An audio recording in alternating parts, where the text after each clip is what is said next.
Hello Panthers, my name is Jack Bernard and you're watching PTV.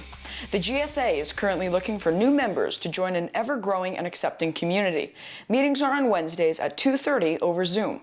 If you would like to join the club and have fun and speak your voice, join the Remind at NPGSA20 for an invite to the club Discord server.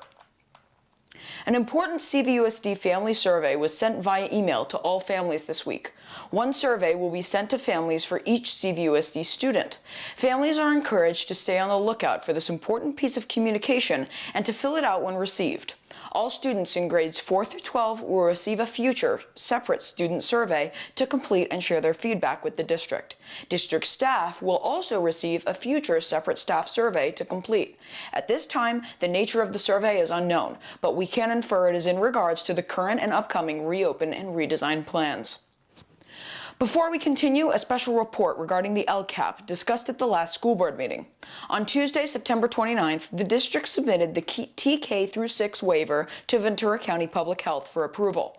This waiver, if approved, would permit students in grades TK through 6 to return to campus for some in-person learning, with adherence to state and county health protocols. District-wide guidelines for all grades, if they are to return to campus, have been outlined in the new 2020-2021 LCAP.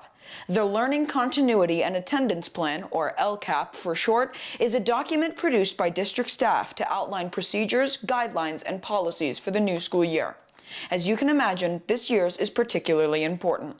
In a thorough and at times explosive meeting Tuesday evening, the board asked various questions to district administration clarifying the LCAP. Here are some of the procedures you can expect if learning were to return to on-campus this year. Masks need to be worn by students while on campus. Student temperature checks will occur every day upon arrival to campus, and student-teacher contact is not allowed under 6 feet apart. High contact areas such as doorknobs and desks will be sanitized multiple times a day, as appropriate, with mobile hand washing stations being supplied around school sites.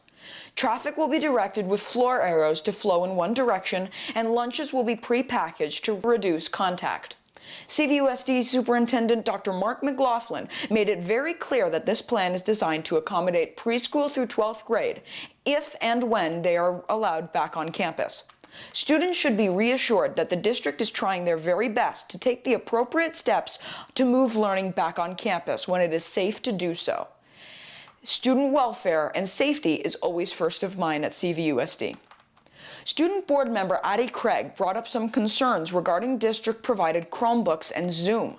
Craig stated that students reported having problems running both the Zoom program and other things like Canvas at the same time, resulting in some limitations on learning. Dr. McLaughlin responded. So from my understanding, there was a period of time where Zoom and Google were not seeing eye to eye, and there were definitely some issues. From my understanding, there was a patch that came out from Google last week that we think may have helped fix the issues that we were facing with students being kicked off and or the amount of computer speed being used for the different programs being ran. So maybe the problem has been fixed within the last week. Dr. Victor Hayek confirmed that this issue has been acknowledged and the critical update to improve this problem is being pushed out to students gradually. PTV's Amy Cheng was interested in eating more healthy while stuck at home during quarantine. Here she is now to tell us a little bit about some of the things she learned. For these past few months, I have been eating nothing but these microwave ramens and these frozen dinners. I get home from work at 11:10, and being in the PM cohort, that doesn't give me a lot of time to make a lot of healthy food. These bowls of ramen, they're pretty delicious, but it's probably because they're chock full of salt. So I took matters into my own hands to learn about how I could be eating healthier. I sat down with our own chef Liz to learn about the easy things we can make here at home.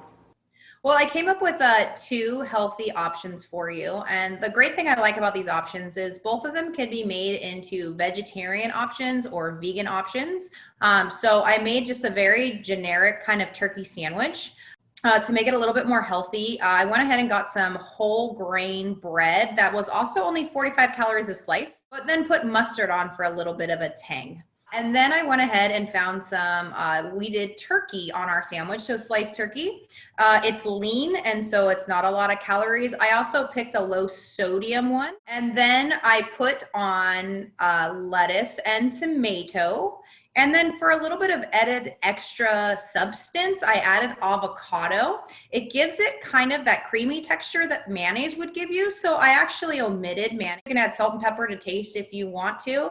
So that was the turkey sandwich that I went ahead and came up with, you guys. Besides the sandwich, Chef Liz also gave us a salad that we could try out. I came up with a salad. I call it a Southwestern salad. And so we took romaine lettuce, put some corn inside of it. We put some beans inside of it. I chose black beans for mine. And I also threw avocado in it as well to give you that protein base that you would need also. I also added tomatoes to my salad. And then I went ahead and I topped it with salsa. I added in grilled chicken. And what these recipes are, you can reuse the items that I talked about in both of them. And then also they are fairly on the healthy side, and you can vary them either way you want to make them more healthy or unhealthy for you. Reporting in for PTV, I'm Amy Chang. And now here is Angel with some info on the band Caifanes in celebration of Hispanic Culture Month. Hello Panthers. If you read the first newsletter this month regarding Hispanic Heritage Month, you'll notice a section of the newsletter from Senor Gear focusing on the Mexican band Maná. Today, we'll take a look at another Mexican band called Caifanes. Formed in 1986 in Mexico City, their self-titled debut album was released in August of 1988. Their style and music was heavily influenced by the English rock bands The Cure and King Crimson. During the height of their popularity, Caifanes was one of Mexico's premier stadium rock acts, as they were constantly selling out stadiums in Mexico, Latin America, and the US. Caifanes would go on to release 3 more albums. Unfortunately, in 1995, the band broke up due to a legal scuffle between the lead singer Saul Hernandez and guitarist Alejandro Markovich. Following the breakup, Saul Hernandez and drummer Alfonso Andre would go on to create another band called Jaguares. 15 years later, Caifanes reunited in 2011 for the Vive Latino Festival. Since 2011, Caifanes has toured together all over North and South America, and they even released a new single called Heridos in 2019. That is all I have for you today. Now, back to Jack. Just because the theater is not populated with patrons does not mean the drama department can't have a good show. Join us Friday, October 16th at 7 p.m. for the second annual Broadway Cares Cabaret.